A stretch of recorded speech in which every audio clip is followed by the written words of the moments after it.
Здравейте, днес съм приготвил сардина, която е много полезна и с висок процент на протеини. След като е филетирана, нагряваме хубаво тигана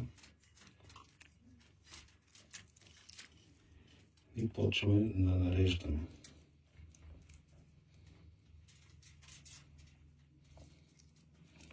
Първо от към кожата.